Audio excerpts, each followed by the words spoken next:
your book, the subheading of your book says the years that changed India. And for the benefit of our viewers, could you explain why you think so? Can you tell us some of the most significant ways in which India changed under Right. Vajpayee? Yeah. In fact, I struggled over the title for a long time. And the reason I made this sounding very pompous title, the years that changed India, right? One, of course, India changes all the time, dynamic situation. But the other years that changed India implies something very big. One, something we've been wanting to do since the 50s, we crossed the nuclear threshold. We used to go to there and back out. 74, we went there, then called the explosion, peaceful nuclear explosion, right? Later, Narasimha Rao, Rajiv Gandhi actually started the process of weaponization, but privately, quietly, nobody knew. Narasimha Rao went to the edge of testing, did not go ahead, backed up. Vajpayee did that.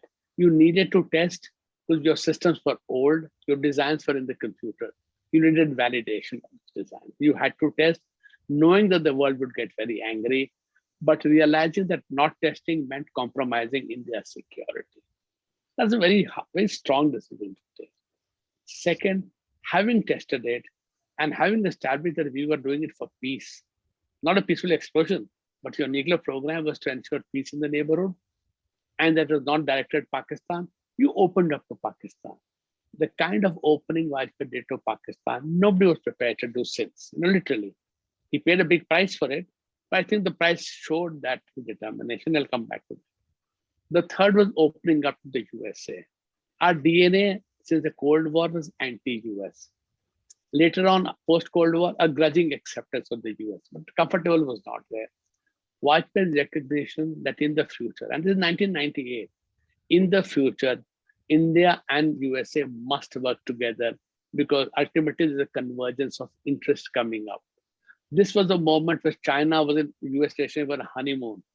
And yet he could see that ultimately China and the USA will diverge and India and the USA will have convergence of interest. To call USA and India natural allies, that breaks 50 years of Indian thinking. Next 20 years also nobody has used that word again, right? We call them partners, we don't call them allies. He was prepared to say that. Remarkable mental thing. That's the third thing, really. Fourth, as part of that opening to Pakistan, to take the plunge and the Lahore thing, he staked his entire political reputation on that. I'll make peace with Pakistan, right? So one was the opening to Pakistan, to talk about my second point. But the fourth point was opening to Pakistan in what sense? I will go there, bus service will start, I'll personally go there. I will directly appeal to the people of Pakistan. Obviously, very strong. Indian domestic politics did not like it. So the day he came back from Lahore, instead of celebrating it, the Congress party withdrew its support to the government on the implementation of Article 356 in Bihar after a terrible massacre of Dalits. Bihar was president's rule. And with that news, newspapers dropped Vajpayee's Lahore, and the argument was all about Bihar and Dalits and Congress backing up. So domestically, he was unpopular because of that. More importantly, at least the fifth point, the Pakistani establishment's fear of opening to India meant that we got the Kargil War put on us. And the way he handled the Kargil War, yes, you're free to act. Yes, we'll put in all resources, but two, we will not cross the line of control. A lot of people criticize him for that. Why not cross the line of control? One, we had to demonstrate that we are a responsible nuclear weapon state. Just because of a nuclear bomb, I don't become adventurous and start threatening my neighbors with war, which is what Pakistan was doing. So you had to break the link with Pakistan and India as two equal countries having the same kind of attitude. No, we are responsible. Not crossing the LOC ultimately meant that the world rallied behind India, put pressure on Pakistan. Pakistan was forced to withdraw, and the war came to an end 3-4 months before it would have come to an end. If the war continued for 3 months more, can you imagine the loss of more Indian lives? So while he was attacked for not crossing the LOC, endangering our troops, the reality was it actually ended the war 3 months before it did, saving human lives. So he managed to break this link of India-Pakistan, the dehyphenation process. And the world recognizing India to be a responsible nuclear weapon state. That changed the perception of India in the world completely. In retrospect, you can see that that was the inflection point where suddenly people saw India differently. Otherwise, it was two squabbling South Asian states always fighting with each other over something called Kashmir. And, so the world arguments for Kashmir and India, Pakistan was brought to Kashmir, and that was it in a very petty manner.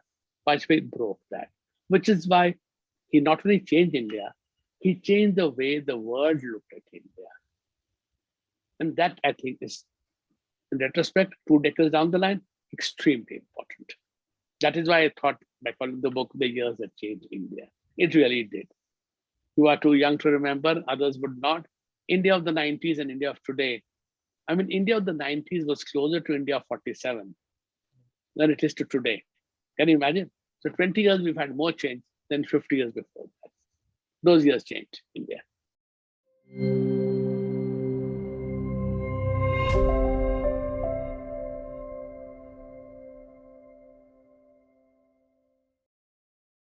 Please remember to subscribe to us and switch on the notifications for this channel.